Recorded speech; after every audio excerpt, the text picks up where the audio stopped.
안녕하세요. 10월 21일 목요일입니다. 지금 대한민국은 엄청난 위기의 터널을 지나고 있습니다. 한국은 1997년 최초로 국가 부도 위기, IMF 외환 위기로 고통을 크게 경험한 바 있습니다.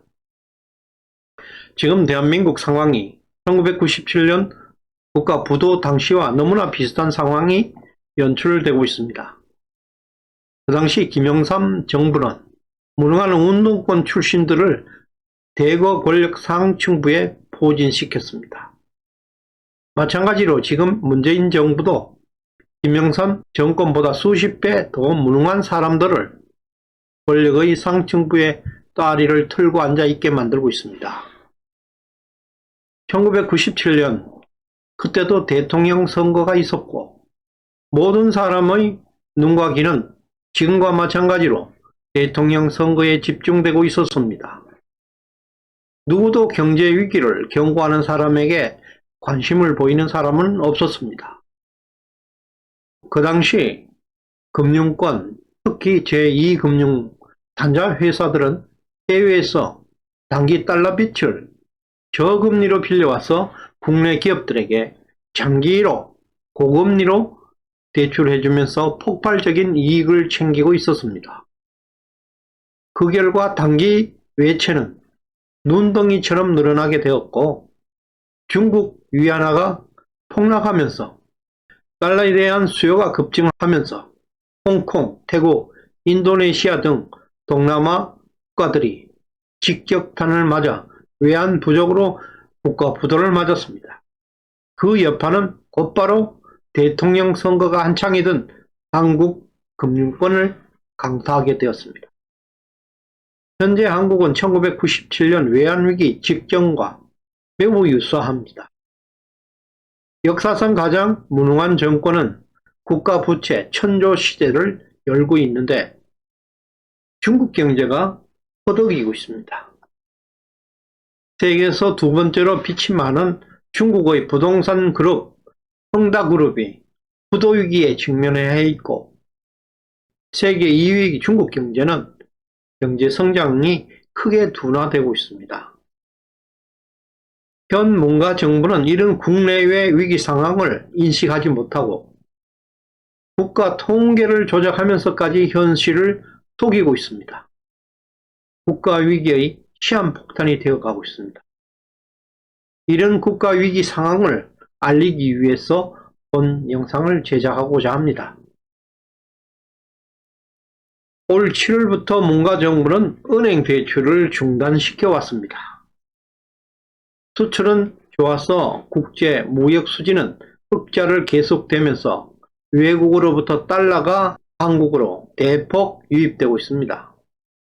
그럼에도 불구하고 지금 한국 은행에는 돈이 없어서 서민 대출까지 중단시키고 있습니다.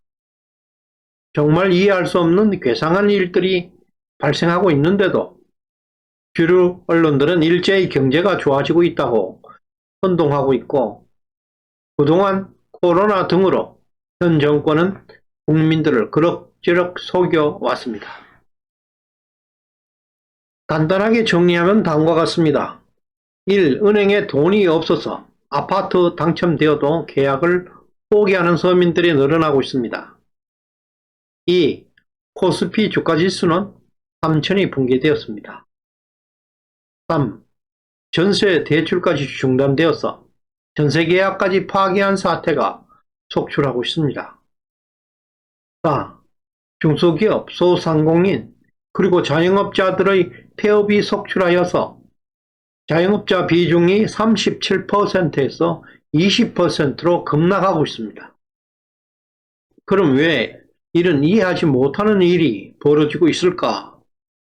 도대체 은행에 왜 돈이 없다고 할까?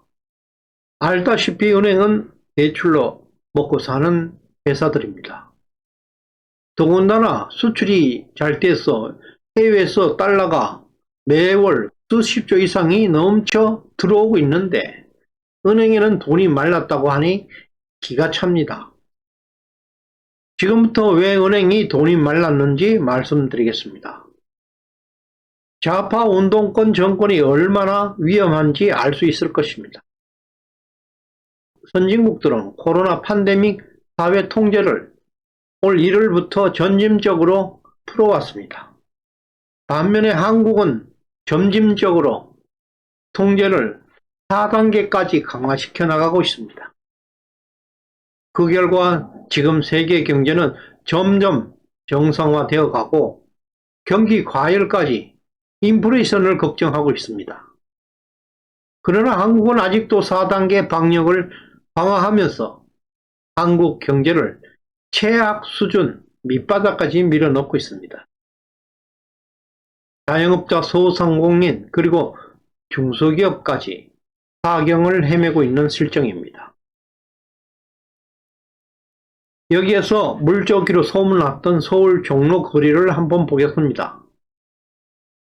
문가 정권 4년 만에 서울 종로 거리가 폐허로 변해버린 모습을 볼 수 있습니다. 문가 정부는 집권 초기 세금 퍼주기 정책으로 경제를 끌어오다가 나라 곳간을 거들냈습니다.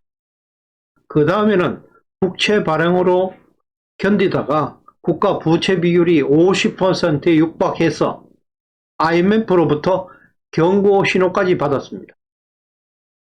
마지막으로 또 건드리고 있는 것이 무엇인지 아십니까? 바로 민간은행에 손을 떼고 있습니다. 관치금융으로 회귀하고 있습니다. 대선은 다가오고 있고 돈줄을 재게 되면 표는 떨어지고 은행 털기로 작정했습니다. 올해 9월 금융권에게 대출금 만기 연장과 원리금 상환유예를 내년 2022년 3월까지 연장해 주었습니다. 중소기업과 소상공인들은 내년 3월까지 은행에서 빌린 원금은 물론 이자까지 1원조차 갚지 않아도 됩니다. 이미 문가 정부는 이런 대출금 연장 정책을 수차례 민간은행에게 강요해 왔습니다. 그 결과 내년 3월까지는 은행 창고에 돈줄이 막혀서 버렸습니다. 나간 대출금 회수를 정부가 강제로 막고 있기 때문입니다. 그래서 은행에 돈이 없어진 것입니다. 폐업이 속출하고 생활고로 인해서 자살이 하루에 20명이 넘는다고 하는데 대출금을 연체하는 사람의 수는 감소하고 있다고 합니다.